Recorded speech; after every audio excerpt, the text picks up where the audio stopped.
I had a very good friend of mine I worked a long time ago, and he's like, oh, I want to work for you guys. I'm like, okay, great, apply. He went in and he failed the test. It was a tough call because, again, I'm like, sorry, but this is the reasons why we cannot continue the process because you failed at here. And the problem is, from my perspective, the way I look at it, me as an owner, I set these policies and procedures.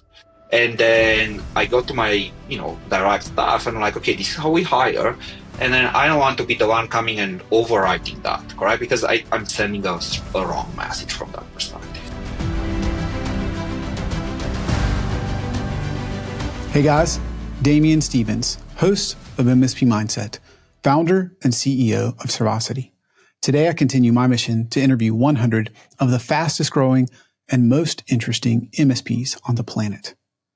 Today I am blessed to be joined by Adrian Gira. Now, let's face it, you're either not growing as fast as you'd like, or if you are, people are your number one challenge. Getting the right people and in the right seat. Today, Adrian spills everything about his detailed hiring process that allows him to spend less time than ever, yet almost every person he sits down to interview is the right fit because of their process.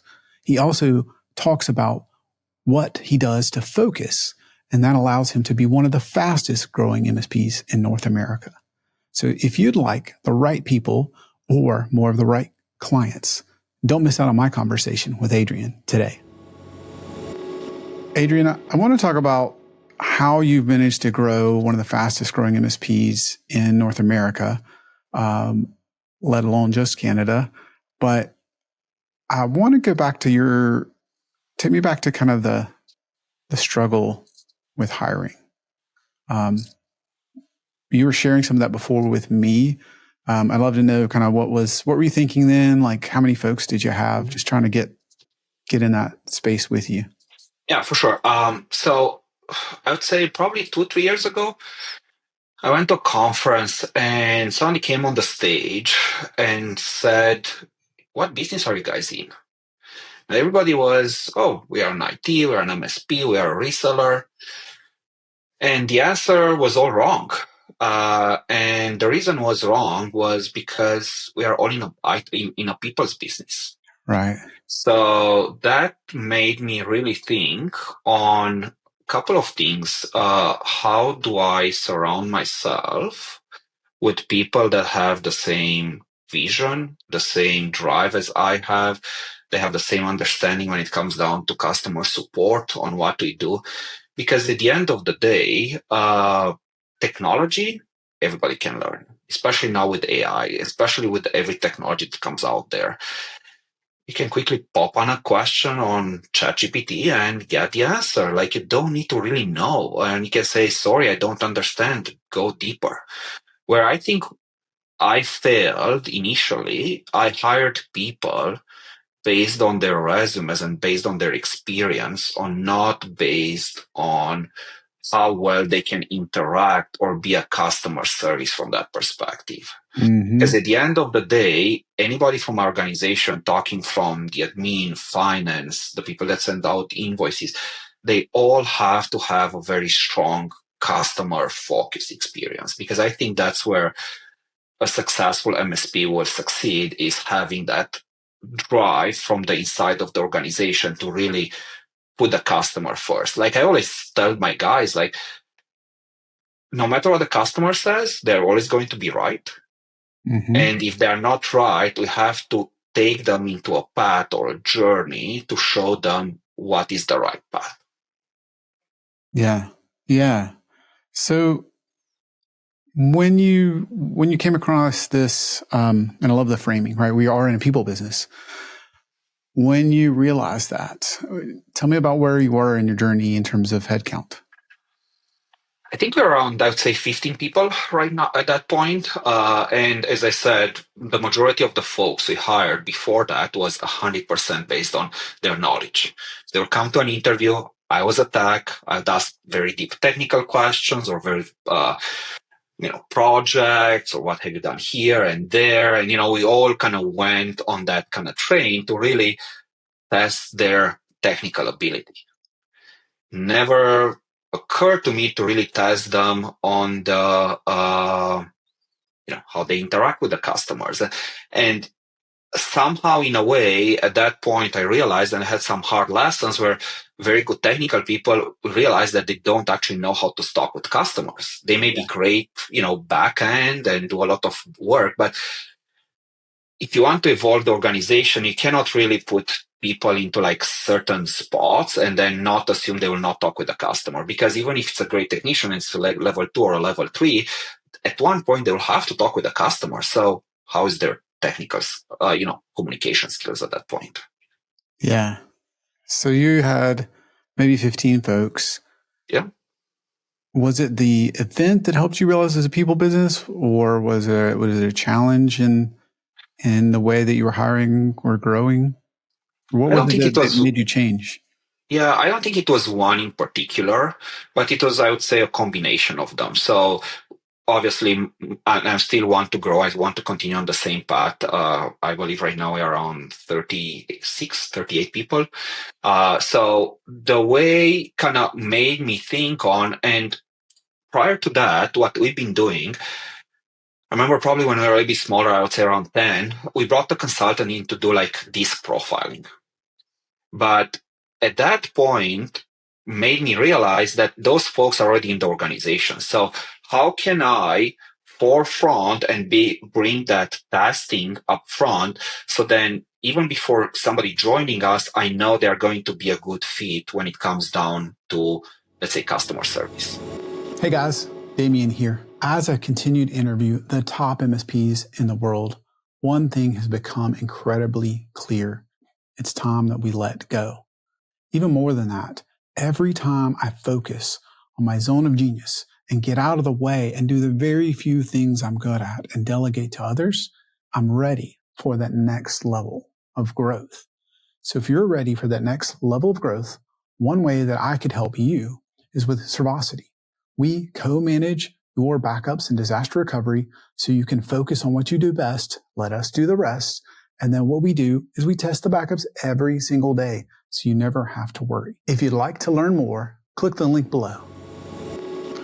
So you learned, if I got this right, kind of the hard way, that the hard skills that you see on the resume or maybe that they can show up with is not enough. Is that right?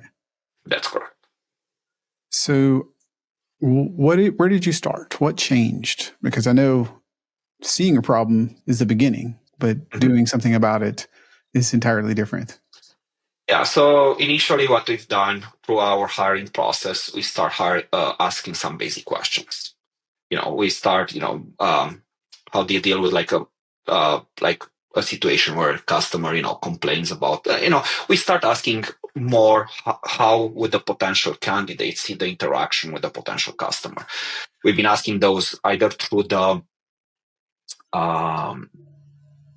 initial hiring, application. We've been, asking those through the physical interviews after we see the people. But I always say, people at interviews will tell you whatever you want to hear to hire them, no matter if it was their belief or not. So we've seen cases when we got great answers, everything was fine, we brought those people in, and then as they, working through the life in the organization, they weren't,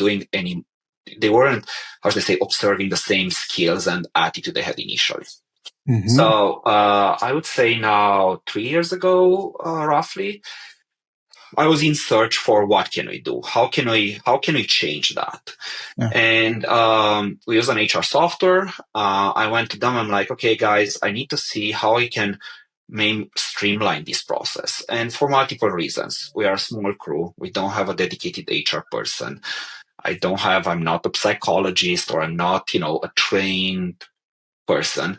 And for me growing, I wanted to innovate to automate. So what we initially found, we found this tool that would allow us to do personality testing upfront.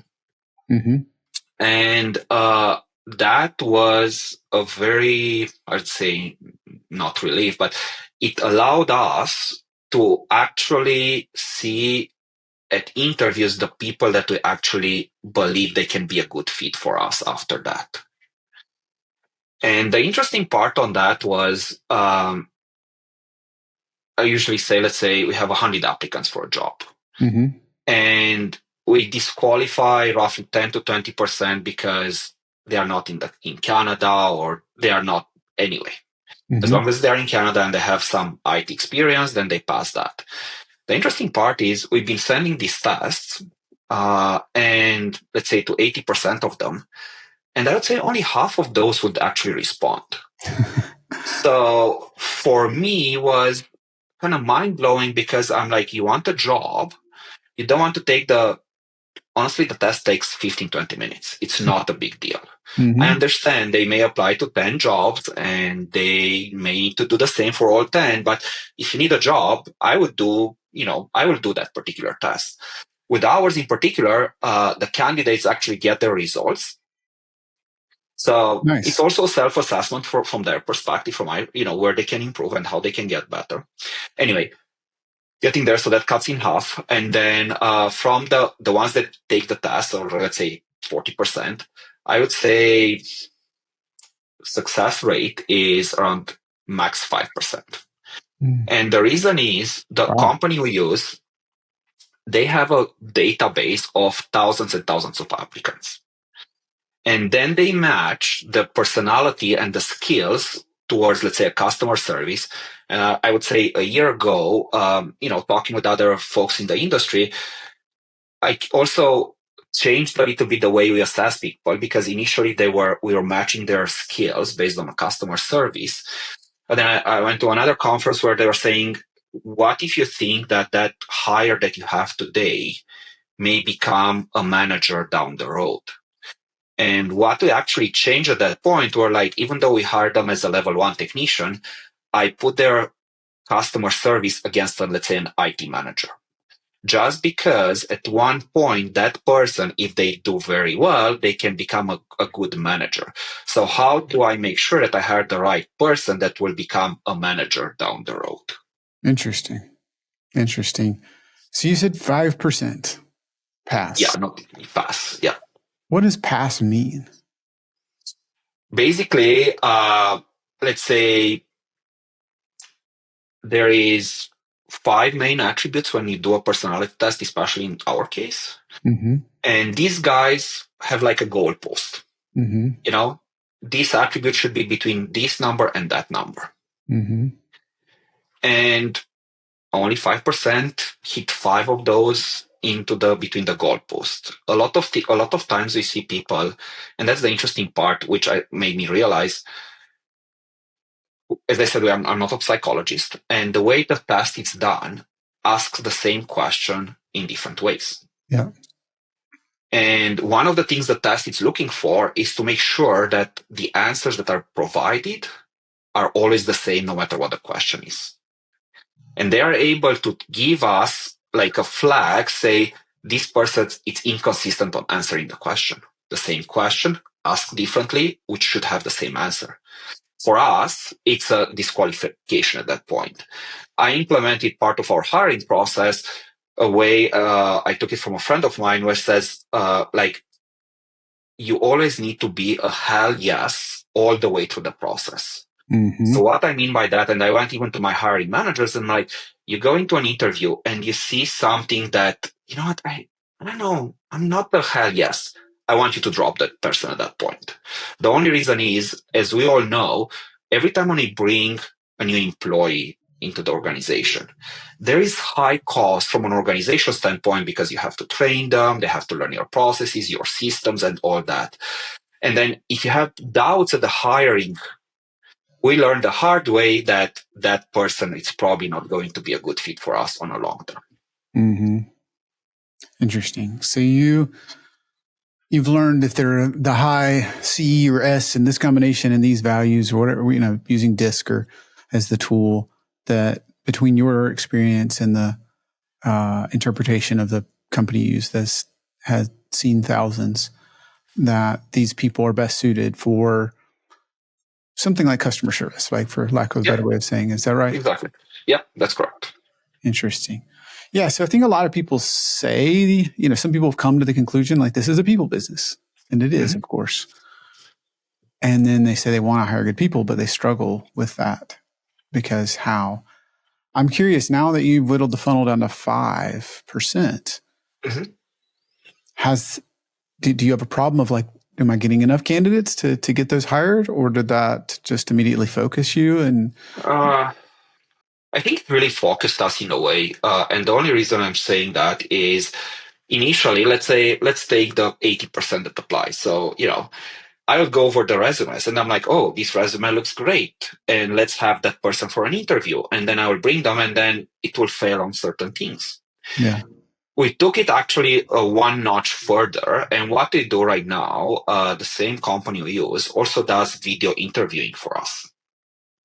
So what we're actually doing, so they do the initial testing. So let's say we have roughly 5 out of 10. 5 out of 100 that are successful. And now we send them a video link interview, which will have 10 more questions. And we failed at that one initially, but now we fixed it. But the reason is they get a question, they have 10 seconds to think on that, and they have a minute to record their question. Their answer. One of the things I usually ask at interviews, especially for level 1 basic guys, is explain to me what a DHCP server does. Very basic. Right. And you will be surprised how many people don't know. Yeah. Yeah. So what we've been doing now, we put that question on the video interview. And then we have now my assistant watching over that. She's not technical. She knows what the answer is. And now going down to 5, we probably see 1 or 2 in person. Wow. Because we now have even more failing from that perspective of the video interview. So I'll not say that, but we had that one guy at one point, first question I asked, what do you know about us? Who are we? What are we doing? Stuff like that. Yeah. And this guy comes in and says, oh, you guys are in the hotel industry and you service. I'm like, are you kidding me? Like, I mean, you get a video interview and you don't even know what's happening. Like, which company do you even interview for? I've been there. It's both heartbreaking and hilarious at the same time, right? I know. Yeah, but I've made the mistake of doing that in person, and then I'm like, great, we can go ahead and wrap this interview up. So that's where I'm trying to avoid those, correct? Because again, things like a DHCP question, like I had cases when I was asking people, and it's funny because with the video interview, with technology out there now, you can see the question come up on the screen and you can see, like we had people kind of switching on the other screen. You can hear the keyboard typing.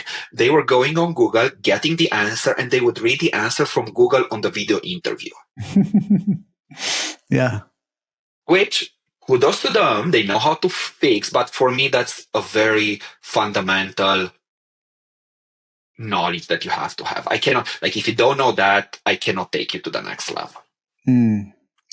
So you mentioned when you started doing the video interviews, like as much as I'm learning from what's working, I would have learned from what didn't, some of the challenges along the way. So you said you started doing video interviews and didn't do them quite right? Yeah, so it was a setting on the platform. So what we actually done, we took the setting on the default, question comes up, and you have 5 tries to record the video. So what was happening, some people will get the first video recorded and then don't know the answer, go and find for the answer and then come and redo the recording. And now they have a great answer. Right. So we actually went back and we said, no, you only have 1 try. The other one, interesting enough, what we've been learning, we have people contacting us saying, oh, something is wrong with the link and something is technology wise and, something like that. So what we've, from our perspective is if you cannot do a video interview and you apply for a technical job, where does leave you? Kind of like. Yeah. Right. Yeah, maybe if you're not applying for a technical job, right? Maybe if you're hiring a salesperson or something, I don't know, but like certainly a technical role, that seems like a non-starter. Yeah, and the other thing is, again, we evolved with this platform, but at the end of the day, for example, right now, besides the personality testing, we also do a basic aptitude testing, like things like, copy paste, scheduling a meeting. And you will be surprised how many folks that apply for like a technical job even fail that one. Interesting. It's kind of like a simulation type. So where I'm trying, and where I think we were in a way successful is trying to upfront as much of the testing as possible. So then whoever kind of goes through that kind of chain of, testing, at the end, and we were joking because at one point I think we had one job opening and there were two very good candidates. I'm like, hire both of them. Just because, again, I'm not saying the platform is perfect, but at the end of the day, they may, one may leave or somebody from the organization may leave because they have a different, job offer or whatever. So I'm always like, we always kind of hire, a little bit more extra just to have that buffer from that perspective. Yeah. Yeah. Having that buffer is huge. Yeah. So what kind of difference have you seen before you did any of the disc and the video interviewing, all this process? What's the difference between now and then? I think we've seen more and more like the quality of the people we've been hiring. I'm not saying the prior one was bad, but it was the type of people that we want that fit our culture and what we want and how we want to hire people that care about, the customers. That's all I care about, being that back to that we are in the people's business. That's where we've really, really kind of, and again, we still had failures, but I think the failures we had was way less than we had prior. So one of the big results you're saying is you're not hiring the wrong people as often, right? You're getting the right people. Yeah. Was your primary goal getting the right people? Was it saving time? Was it something else? I have to say, I'm out there and let's say I'm selling new customers. I want to make sure that whoever we have on the back end can support them. I'm making, promises, this is what we are going to do. This is how we are going to do. At the end of the day, if we cannot deliver, we lose those customers, correct? We are in an industry where, customers have so many choices. So first, I think first and foremost, it's very important to surrender yourself with very good people that have the same vision and strategy and stuff like that. Now, when it comes down to the next level, how do we support? How is the documentation? What systems do we have in the bag? That's a completely different problem at that point. But at the end of the day, I think it's very, very important to bring the right people. Is this when I say this? So it seems like your approach is higher based on what sometimes people call soft skills and aptitude, right? Kind of that customer service mentality. When I talk to people about that, I always get this pushback. Yeah, but we're in a rush and we need an L3. We can't develop the L1 right now. Like, we've got this. I need this. So do you use a similar process for senior roles? Do you strictly have the ability to hire kind of more junior people and develop them? Like, what are your thoughts on that, Adrian? Yeah, for sure. So I totally agree with what you're saying. I'm also a big believer on kind of promote from inside. You want to show as an organization, like, there are two types of people. People that are really comfortable where they are and they don't want to grow. And there are people that want to grow. So for the people that want to grow, you really need to show them a path on how they are able to grow into the organization. When it comes down to more senior people, we actually just hired 2 weeks ago. We had a level 3 start with us. Work for different MSPs, for other stuff. Anyway, very good industry experience. And he came in through a recommendation. I'm like, okay, our rule is very simple. Everybody has to pass the test and the assessment. We actually put him through the same process as we'll do a level 1. And I'm very clear. I have friends sometimes calling me. I have this friend of a friend, looking for a job. Can you hire him? I'm like, I see that you have a job opening. I'm like, yes, that's great, but they have to apply. This is the process. If they pass everything, then I'm more than happy to discuss. Yeah. Don't just hire based on your friend's recommendation. No. And I had a very good friend of mine. I worked a long time ago, and he's like, "Oh, I want to work for you guys." I'm like, "Okay, great, apply." He went in and he failed the test. Was it It was a tough call. Call, because again, I'm like, sorry, but this is the reasons why we cannot continue the process because you failed at here, and this is what they said. And the problem is, from my perspective, the way I look at it, me as an owner, I set these policies and procedures, And then I go to my, direct staff and I'm like, okay, this is how we hire. And then I don't want to be the one coming and overwriting that, correct? Because I'm sending a wrong message from that perspective. Right. Absolutely. So you have 36, 38 people now. Yep. How many people are you adding in a quarter or a month or whatever is easiest to answer? So last month we added 3 people. Wow. We had 3 people leaving. One we fire because we hired him and wasn't a good fit. One left to work. It was interesting. He was working remotely for us and he really wanted an office environment, which you cannot provide. So he left for a job there, and the other one retired. So again, there is always changes in the environment. And that's why I'm always hiring more. Now, are we going to hire somebody this month? Probably no, from what I've seen. Like, we are fine. So it's kind of going up and down, from the hiring perspective. So, but if I understand, you're hiring several people a quarter Yeah, easily that's correct. Yeah. without a dedicated HR person. Really, you and your assistant. Is that right? Your executive assistant. That's correct. So many people get bogged down in this and spend all their time looking through resumes and doing all these video interviews themselves, et cetera. So what do you attribute to be able to find people and still do something besides be the HR person yourself? I mean, as I said, the process, so we have it very well defined where, like my assistant, which kind of does a little bit of HR,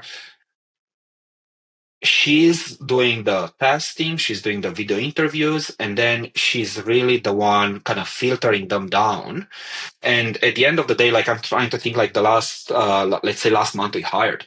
She's basically coming up with 3 or 4 people to the entire kind of the management team. This is the people that we think we should have for interviews. And then now those people when they have a little bit of time, they look over their video interview, they look over their resume and says, yeah, out of those 4 people, I think we want to see these 2 people in face to face. I love So it. the amount of time that my managers are spending on trying to find candidates, it's very, very limited. And I think I was mentioning prior, but the quality we get, it's almost like we'll almost hire everybody we see at interview once they passed through the kind of the rigors of all the testing.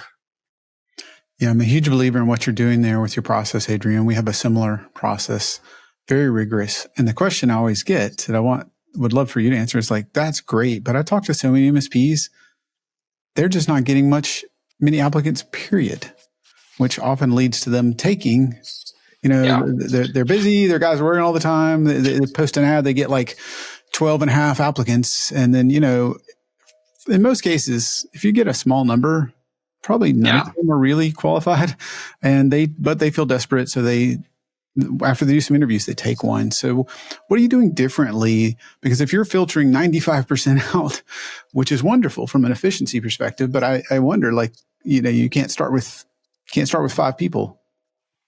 Yeah, no, that's a very good point. Originally, and I would say we are in a luxury stage where we have, let's say, 5 or 6 locations across Canada where we can hire, let's say, a level 1. So for me, I don't really care where we really hire that level 1 person. Mm-hmm. The way we set up the backend, the phones, the PSA, the RMM, everything else, like we can hire tomorrow somebody, let's say, in your hometown, and they can work for us 100% remotely and still works totally fine. So we, first of all, have the infrastructure in the backend to be able to deliver the service. I think that's key. The second is, because I've been talking with also other MSPs, is like, you're right. Like, I mean, I remember one in California and he was paying $90K US for a level 1. Like, that's insane. Yeah. Like, I'm not going to say how much I'm paying, but it is ridiculous, correct? Right. So I think but their cost of living is not California cost of living either. Exactly. So what I'm saying, like the way we structure everything, we want to have kind of the boots on the ground where we have customers. So I'm trying to keep that as a minimum, especially into areas where the cost is very high. But then if I have people that can work 100% remotely, I hire in areas where I have a lot of applicants. The cost for me is lower, so I can be more efficient from that perspective. Interesting. So are you effectively saying that part of the quote unquote secret is the fact that you're not in one city, that you do hire remotely? That way you have basically most of Canada it could apply instead of a narrow set of zip codes or a That's certain correct. city. Yeah, because at the end of the day, like from a zip code perspective, like, I mean, as long as you have 1 or 2 people to go to site visits, why the other ones cannot be 100% remotely? Yeah. Yeah. You can never figure out Canadian zip codes. They have more than numbers. So, Yeah. what about your processes different after they accept? What I mean by that is I've found that I used to think just getting, where you got is amazing and ahead of the vast majority. And then I thought, we're good. They'll just come on and, they'll get acclimated. We used to lack some of the maturity. We used to lack some of the pieces to help them be successful. Cause, I look back and I, sometimes blame the person. I look back and I go, wow, 90% of those people weren't going to be able to be successful. They had to be kind of this one-off to figure it out. So now that you've got these folks that, you pretty much, you've kind of got the cream of the crop, you hire them. What do you do anything differently to ensure success? Yeah, no, that's a very great point. So first step is getting the right person. Mm-hmm. We clear that. Now, when they join us, we actually have a 3 weeks training program where we actually make them go through certain things that we, like, for example, what's our RMM? Like, I want them to go to our RMM and really go in and understand, are they familiar or not familiar? The other thing is what we do after that. We actually have them shadow an existing, for example, a level 1, to see what's happening. How do they answer the phone? What do they do? How do they say to the customer? That's number 1. And then once they've done that for a bit of time, then we flip it and we have them on the phone and somebody shadowing them. Mm-hmm. So we kind of build it kind of in stages. And for example, I had an issue lately where a level 1 kind of in the training access some systems that he wasn't very sure how to do it. So he had the access to our password management system because we were like, okay, everybody who joins us, they have access to that. And they actually did some damage on that. So what the learning was from that is, for example, they don't give access to the password management system until they kind of pass the probation period. If they need a password, they can ask a more senior person. The senior person can justify what they want. So again, you always have to tweak the system that you do. But at the end, what we also do now, talking about the remote guys, one of the things going back to the culture, we actually bring everybody we hire to our head office here in Calgary for a week during usually the first month of hiring. Because then they manage to meet the entire team, or at least who's here. They go do some customer site visits, especially for the guys that will be 100% remotely. They see what we do when we go to site. They see the entire processes around everything what we do, and we find that one to be a very kind of how should I say, enlightening for them in a way that, oh, now this makes sense and that makes sense and all that. So I know it's another expense for us to basically, like right now we have, I mean, we are in Calgary. We have somebody we just hired in Ottawa, which is 4-hour flight. We brought her here for the entire week. We paid the hotel, meals, travel, all that, just to kind of for that person to get immersed into the culture and everything what we do here. Yeah, I think it's easy to miss that with remote and regret that. Were you guys remote from day one, or did that change with COVID or something else? No, we were, I would say, when I started, obviously remote a bit, and then we start having offices.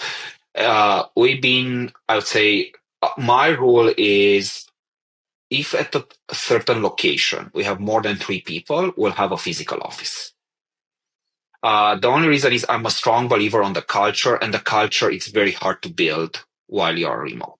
Mm-hmm. And that's why I want people to come in the office. And even during COVID, in Canada, there were some lockdowns, but we had some customers that were in transportation. So they were deemed to be essential services.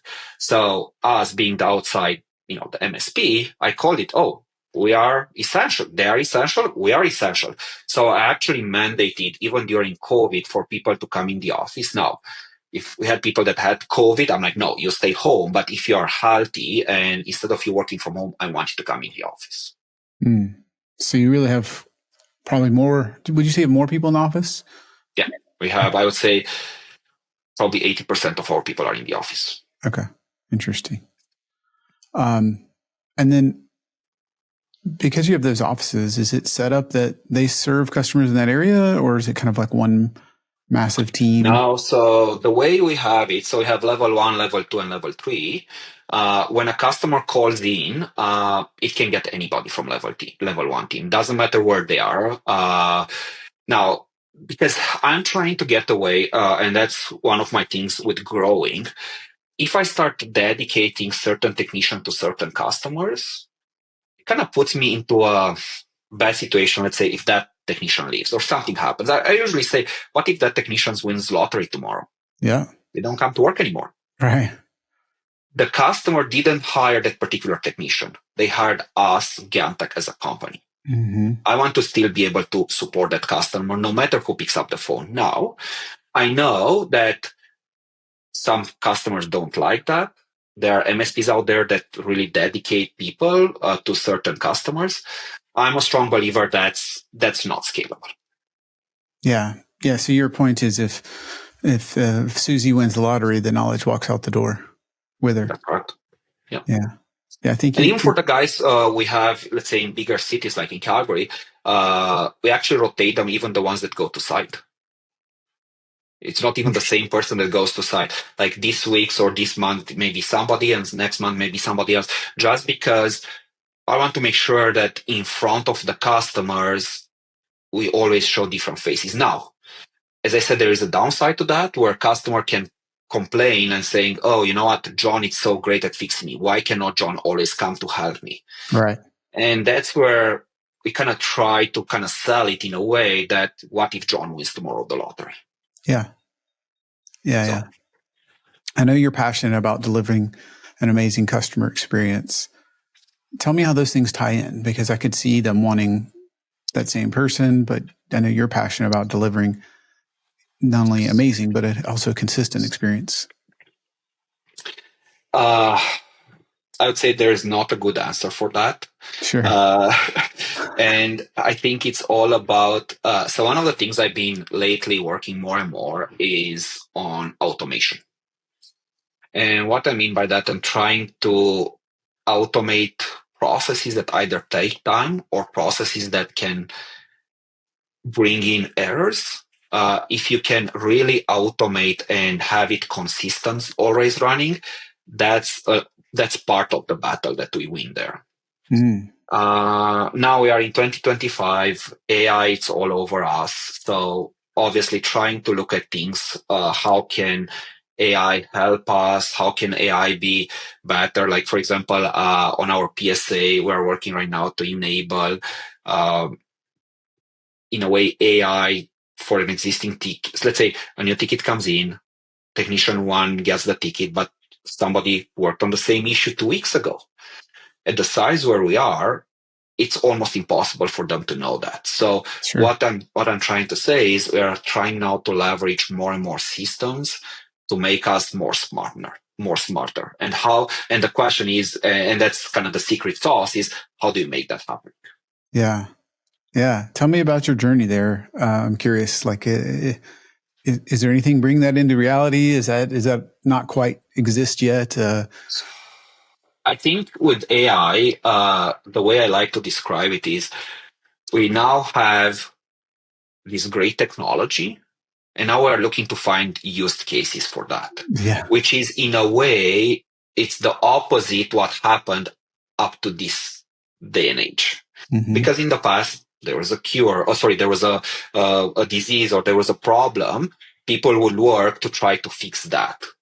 Now with AI, we now have a fix, but how do we leverage the fix? So again, we failed a couple of times already where we brought in a product that we thought, will do great for us or will do certain things, and it wasn't there. We had to, in a way, regroup, look at a different product.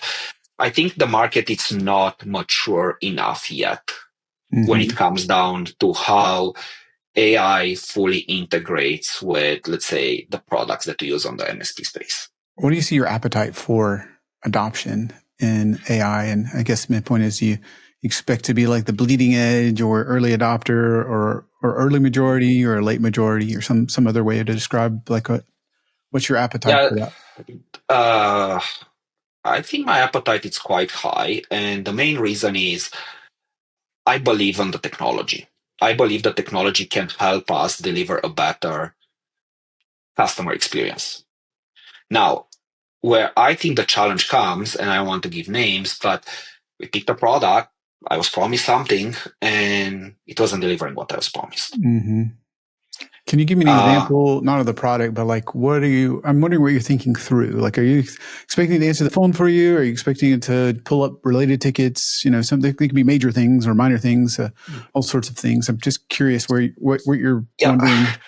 For sure. I mean, I can give you the example of Microsoft Copilot. As you know, Microsoft only wants to sell it on an yearly subscription because it has to learn the data. I'm like, no, you can sell it on a monthly one. You just want, you don't want people to let the hook very easy.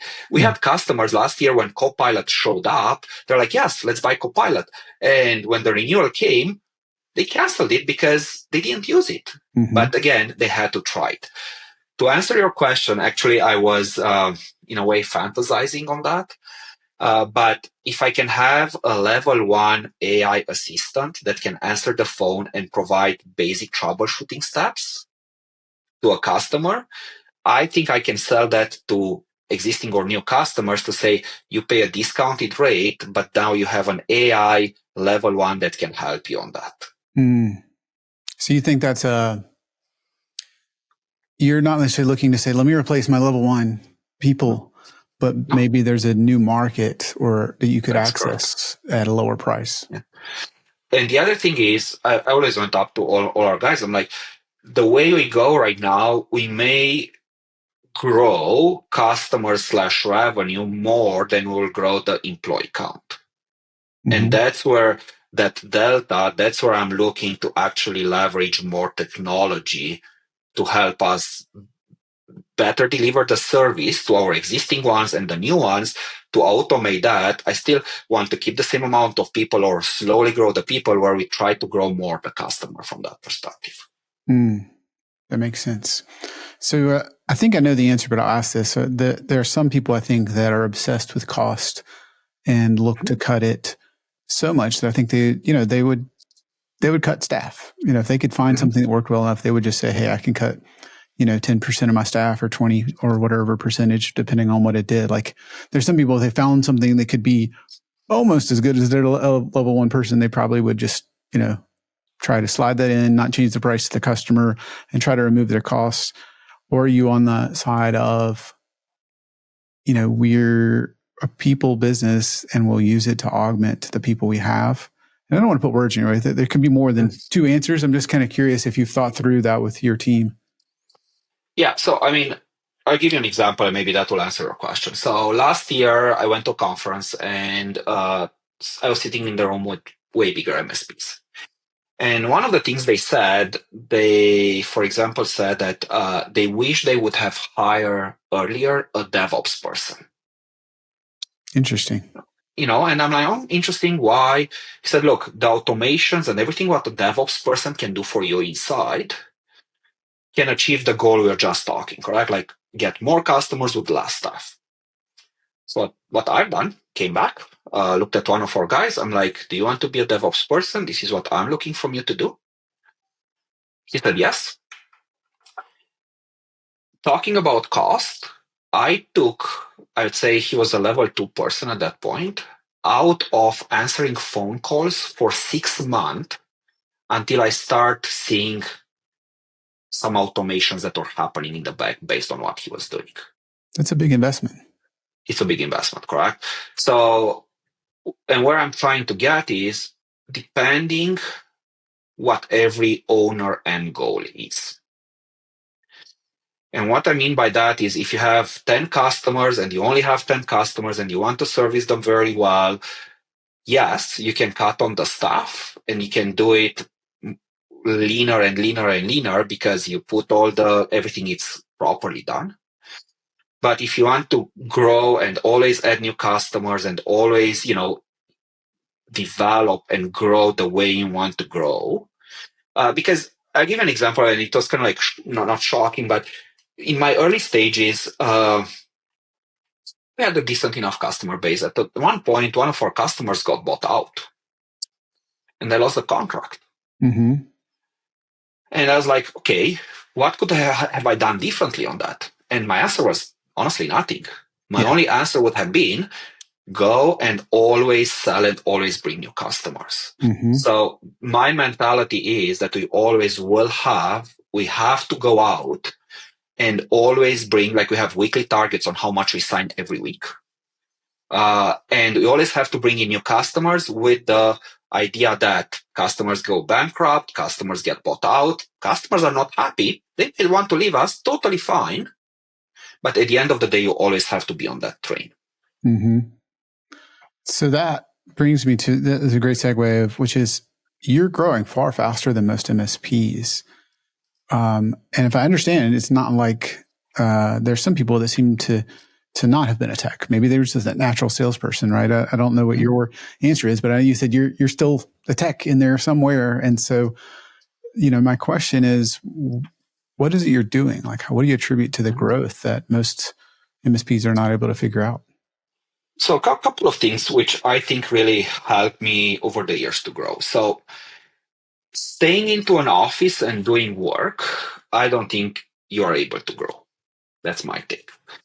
You need to go out. You need to go at conferences, go at vendor conferences, and meet other MSPs and see what they were doing, see how they were successful, see what's happening. And what I mean by that is I was at another conference and these guys, they identify 6 ways an MSP can go to market. One is owner-led, which is me going to speaking at conferences. The other one is referrals, organic growth, marketing, and M&A, and I think was another one. And the interesting one, what they said, and we were kind of doing all of the same, all of the above, sorry. You cannot be very successful if you do all of them. You have to pick one, maybe 2 small ones under, and that's it. You have to actually drop all the other ones. So focus. Focus. Interesting. So what is your take on what is your focus? So what we've been doing, and again, depending on your team you have and the way you have it. So right now, our main focus for Grow is we have a dedicated Grow person. So the way we structured this particular Grow person, their only mandate is to bring net new customers. That's it. They have a weekly target. And they have to go out and whatever they do marketing automations, they do newsletter, whatever they do, they have to bring net new customers. Mm-hmm. A second one for us, and we've been growing on that, it was acquisitions. So we've been doing some acquisitions, usually once a year. Small ones, normally we tuck them under us, but that gives us a bump from a growth perspective. And those are basically, and some increasing because the other one was increasing your existing customer base revenue. So trying to go deeper onto your existing customers as much as you can. So those are kind of the 3 main things that we focus, and we only focus on those. So me, I was talking, as a business owner going and speaking out, I don't go and speak at events. I can, but it's not my preferred way. I don't want to be associated me as a face with the business. I want the business to survive without me being here. Yeah. Yeah, that makes sense. So how did you make that transition seems to kill most MSPs if they even get to owner-led sales past that. Like, how did you get this person? And for most people, growth is magical, right? So did you just find a person that knew all these answers? Did you help to develop those? So a couple of things. I would say now, up to a year and a half ago, I was still account manager on my early accounts. Mm-hmm. And that was a tough call to make, to bring somebody in I'm still here. I still can talk with them, but I'm not the primary person. So that was a big challenge, for me. Like, it was a mental shift, correct? Like, giving away, customers that I sold them, I serviced them, they've been with us for 10 years. What am I doing here? Correct? Like, do I give them away? So that was a big shift from that perspective. Mm-hmm. In regards to the grow, actually just this year alone, again, learning from, industry, we had traditional account managers. So we had guys that were taking care of existing customers, and we were actually incentive them a little bit to go and do net new. Mm. And what we realized was their main focus was existing customers, and we were incentive on them. It's kind of like the difference between the hunter and the farmer. It's extremely hard to find a person that's good at both. Yes. So our call was guys that have accounts. We call them farmers. We call them client success managers. Their only job, and if they have a decent enough base and they have bonus on customer retention and customer growth on their customer base, and we separated them, and then we had one individual, and we were lucky to be in the organization with us, that he only wanted to be a hunter. So we really focused him, and his job is now 100% on hunting. Nice. Now, what I've seen is too often I've brought somebody in and I'm like, go make it rain, and not giving them anything. And, a lot like the hiring story, right? Not giving them anything to be successful, not giving them any process, not giving them really anything, right? Sometimes we don't even have people to call, those sort of things. So what did you need to develop, if anything, to help them be successful? So this is what I've done with, for example, with the grow person. I said, okay, you have a discovery call.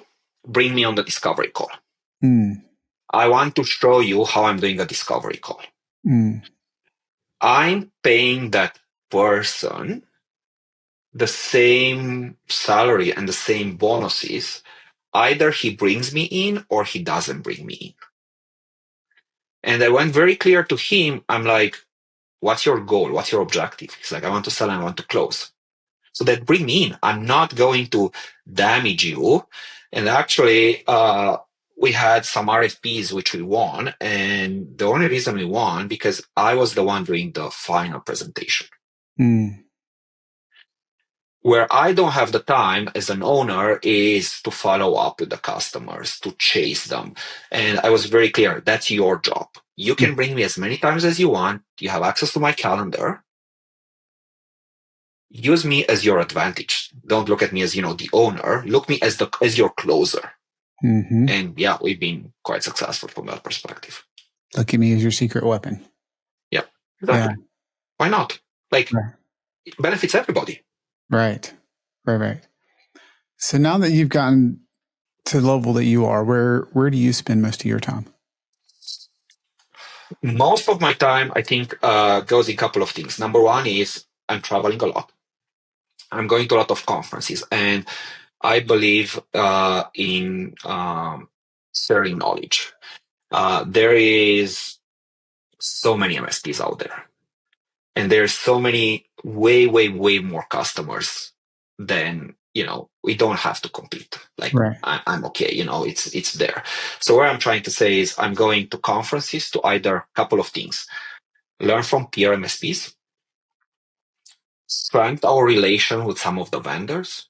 So I picked our top, I would say 4 or 5 vendors that we do, like our RMM, our PSA, our main tools, our security tools. And intentionally, I'm trying to go to all those conferences because, example, I was 2 weeks, 3 weeks ago now to our RMM conference vendor. And I end up talking with head of engineering for one of the products to understand where the product is going. Like that relation, you will not be able to do it from an office. That's my take. Mm-hmm. The other thing is I'm involved in peer groups, and whoever is not involved, I think that's a big mistake. Just because there are a couple of them out there. I'm not saying pick one, run with it, see if you like it, see if you don't like it. But at the end of the day, I always say I don't want to really reinvent the wheel. And going to those peer groups, you get a lot of information, valuable information that can come back and bring it back into the organization. Yeah, I couldn't agree more. You can learn so much. You can learn firsthand by making the mistakes. You can learn from so much faster from others that have made them. Or not even that. Like, I think, you can go back to them and say, hey, guys, I'm thinking to do this.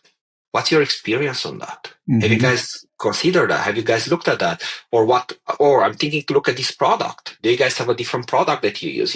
Like you can ask a lot of questions from that perspective, correct? So so I would say 60% of my time right now is spent traveling and going to those conferences.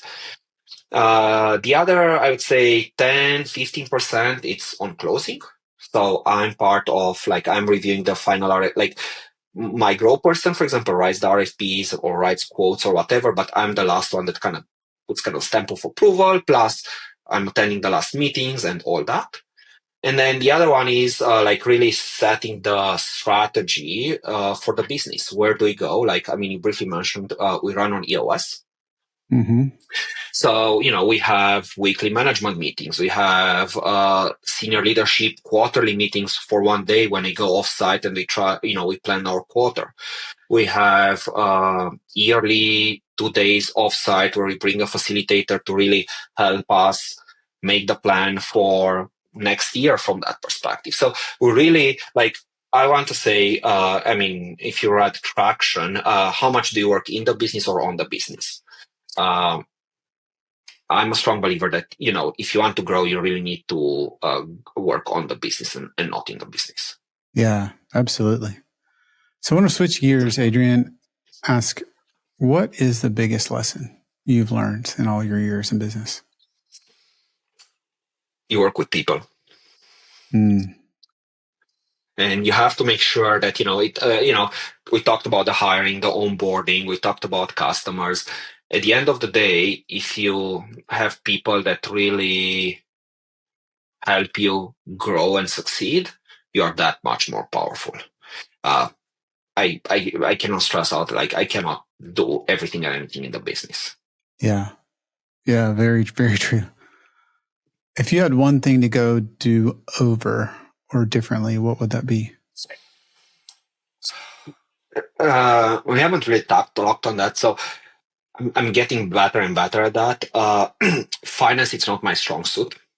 I wish I would have paid closer, better attention to numbers earlier on. Mm.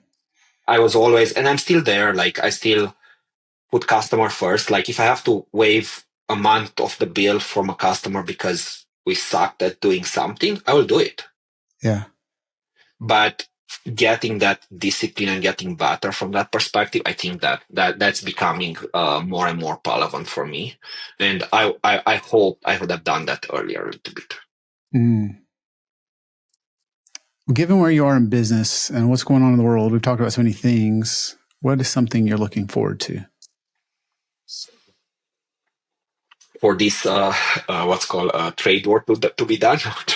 Yeah. Want to go there? No, I think it's interesting. I'm looking to see. As I said, I have a very deep technical background, so I'm really exciting on where the technologies are going. Correct? We talked about AI. Where ransomware is going, technology wise. There's so many things that can or are we going to eliminate them level one in 3 years with the AI? Like stuff like Yeah. that. Like, I mean, there are so many unknowns, and how do we, as I say, set up for success in a way? Like Yeah. right now, I'm looking at the product. So we have phones and all that. And how can I, now talking about AI, how can I tell the customer sentiment on a call during the call? Mm.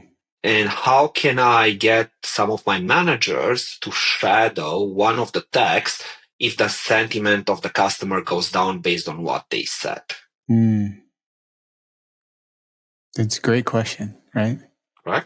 There is a product out there. We are trying it. I'm going to implement it. And the other thing is, for example, in this particular the product I'm looking to get also records the screen of my technician.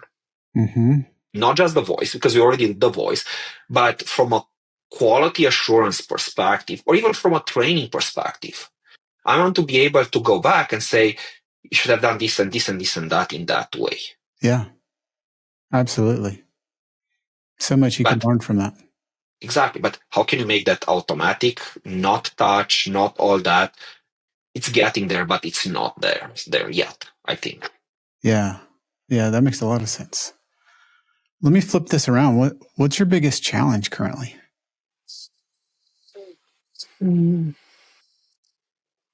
I think always was one of my biggest challenges is to really make the customer understand all our offering from what we do. Mm. Because especially on the SMB space, customers believe, oh, why do I need you guys? And now why do I need security? Why do I need that? So it's having that understanding from a customer perspective, what the value is on what we provide. That is, I think, it's always been a challenge. And because again, keep in mind, like I was saying earlier, I was I'm tech at heart. I'm not the sales guy. Like I'm not going to promise something that we cannot deliver or anything like that. So Right. we are very honest and transparent with what we do and how we do. And I think that's in a way a challenge. Mm. Interesting. I love the way you frame that. It sounds like there's some learning to be had there. Yeah. Uh, what's the number one book you would recommend? Um, I mean, I'm reading quite some books when I have time, but I mean, we mentioned a couple of times. I'm a very big fan of Traction Mm-hmm. by Gino Wickman. Good to Great was another very good book that I would strongly recommend. I usually like to read like business books or um, like HR now books more than like it's funny how my kind of appetite in a way changes to what I'm actually reading. I think it's more driven to what business challenges Mm-hmm. I'm facing and how can I gain knowledge to fix those. Yeah. Yeah, that makes a lot of sense. Well, let me ask you this for folks that have been watching and been listening. Should I know you mentioned acquisitions that are tuck in? If they're folks that are a fit, can you tell us what that looks like? If they're in a certain criteria, who should reach out to you? Yeah, for sure. It's an interesting question. We've done 4 so far, and they were all different. Everything like I was actually yesterday. I was at a local conference here, and it was about the transition and all that. So my biggest question would be like, if somebody reaches to me, why do you want to sell? Mm. What is the reason behind that? And you have people that want to retire or go on with their life, or there are people that feel stressful in a way. Like, what happens if my main systems get hacked? Like, as you like, I'm always talking about like how us as an MSPs, as a whole, as an industry, we have a target on our back because if hackers hack into our system, then they have access to 150 or 200 customers. Yeah. How easy is that? Correct. So it's taking things out of the table and all that. I'm also we are start being more selective on what we want. And I just talked about what plans do you have? Because, like, for example, we bought a company in the past and there were a lot of time and materials. I can tell you that for me, it's not an appetite because I know it's going to be extremely hard to convert those customers from a time and material to a full managed service contract. Yeah. And even when it comes down to full managed service contract is what does that actually entail? How much, because I've seen cases, you have 15 minutes included and then we charge everything extra. Like, I think, it is very, very important to align to what we do. That's number one. Second is we already have metrics in our business and we know, like, for example, a couple of things I can tell you. For example, I ask some MSPs, what is your cost per endpoint? Lump in all the software you get, but do it per endpoint. Do you know what your cost is? Or what is your cost per technician? And what I mean by that include the PSA or things that you get charged per technician. Can you give me those two numbers in a heartbeat? Yeah. Yeah, it goes back to understanding the finance. Yeah, exactly. And that's where, if you would ask me 3 years ago, I would not known those numbers. Sure. I know them now, but yeah, it's very interesting. So what I'm trying to say is, and some people, as you mentioned, struggle with sales, struggle with expansions, struggle with maybe employees. And for example, the last one I bought, like they were struggling to hire more people. And I'm like, okay, we can fold them in. We have, So whether you're interested in talking with Adrian about acquisition or just learning, how should they best reach out or get in touch with you, Adrian? I mean, first it's LinkedIn. I'm on LinkedIn, so you can connect with me. We can start the messages on LinkedIn. I also we can then go to email or whatever. I have a link on my signature with my availability. So yeah, it's all like I'm very easy to connect with, and I'm at a lot of conferences. So hopefully, some of them I can see them at the conference and have a glass of beer or something. So. Yeah, that sounds like a wonderful invitation. I definitely encourage you to take Adrian up on that opportunity. Adrian, I've learned a lot and I really appreciate your time and attention. And thank you so much for being on MSP Mindset today. Yeah, thank you, Damien, for having me.